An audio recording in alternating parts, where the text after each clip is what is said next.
Hello বন্ধুরা, আসসালামু আলাইকুম। আজকে ফ্রাইডে, ছুটির দিন। সো স্পেশাল ডিশ ট্রাই করেছি, যা আপনাদের সাথে আমি শেয়ার করব।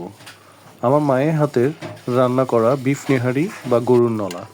আপনারা দেখে নিশ্চয়ই বুঝতে পারছেন, যা রেস্টুরেন্ট থেকে কোনো অংশে কম নয়। এটা সবার খুব প্রিয় একটি খাবার।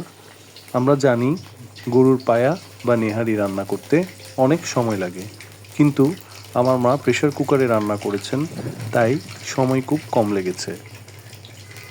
বন্ধুরা, এই শীতে গরম গরম নেহারি বা নলা খেতে কার না ভালো লাগে। আপনারা নিজেরা বাসায় বসে ট্রাই করতে পারেন। আমি ডেসক্রিপশন বক্সে ইনগ্রিডিয়েন্টসগুলো দিয়ে দিয়েছি। সো আমার ভিডিওটি ভালো লাগলে অবশ্যই লাইক করবেন, শেয়ার করবেন, কমেন্ট বক্সে জানাবেন। দেখা হবে নতুন কোনো ভিডিওতে। টিল দেন, আল্লাহ হাফেজ, ভালো থাকবেন।